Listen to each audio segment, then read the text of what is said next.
BPL card ಹೊಂದಿರುವ ಕುಟುಂಬಗಳಿಗೆ ಒಂದು ಗುಡ್ ನ್ಯೂಸ್ ಸಿಕ್ಕಿದೆ. ಆರ್ಥಿಕವಾಗಿ ದುರ್ಬಲ ವರ್ಗಗಳ ಮಕ್ಕಳಿಲ್ಲದ ದಂಪತಿಗಳಿಗೆ ದೊಡ್ಡ ಸುದ್ದಿಯೊಂದು ಬಂದಿದೆ.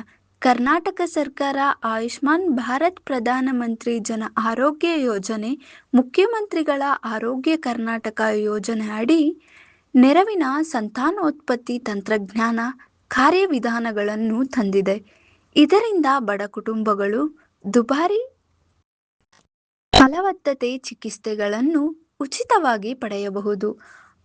ರಾಜ್ಯ ಆರೋಗ್ಯ ಮತ್ತು ಕುಟುಂಬ ಕಲ್ಯಾಣ ಸಚಿವ ಯುಟಿ ಖಾದರ್ ವಿಧಾನಸಭಾ ಪರಿಷತ್ತಿನಲ್ಲಿ ಈ ಉಪಕ್ರಮವನ್ನು ಘೋಷಿಸಿದ್ದಾರೆ.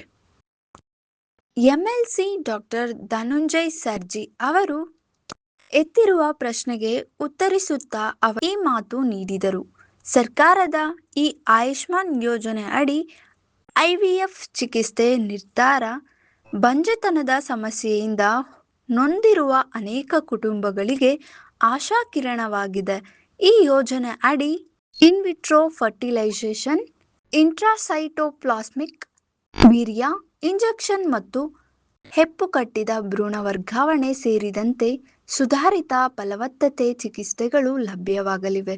ಇವುಗಳನ್ನು ಈಗ ರಾಜ್ಯದ ಪ್ರಮುಖ ಆರೋಗ್ಯ ಯೋಜನೆಯ ವ್ಯಾಪ್ತಿಗೆ ತರಲಾಗಿದೆ.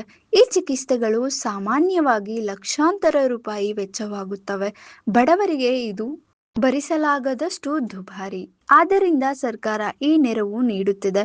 ಆರಂಭದಲ್ಲಿ ಈ ಪ್ರಯೋಜನವನ್ನು 1 ವರ್ಷದ ಅವಧಿಗೆ ಪ್ರಾಯೋಗಿಕ ಆಧಾರದ ಮೇಲೆ ಜಾರಿಗೆ ತರಲಾಗುವುದು.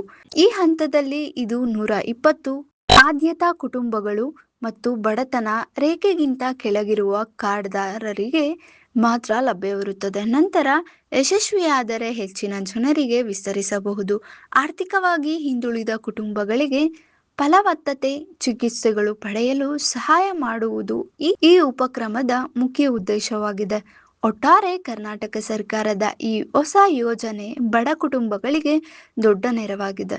ದುಬಾರಿ ಚಿಕಿತ್ಸೆಗಳನ್ನು ಉಚಿತವಾಗಿ ಒದಗಿಸುವ ಮೂಲಕ ಸರ್ಕಾರ ಸಮಾಜದ ದುರ್ಬಲ ವರ್ಗಗಳ ಕಡೆಗೆ ಕಾಳಜಿ ತೋರಿಸಿದೆ.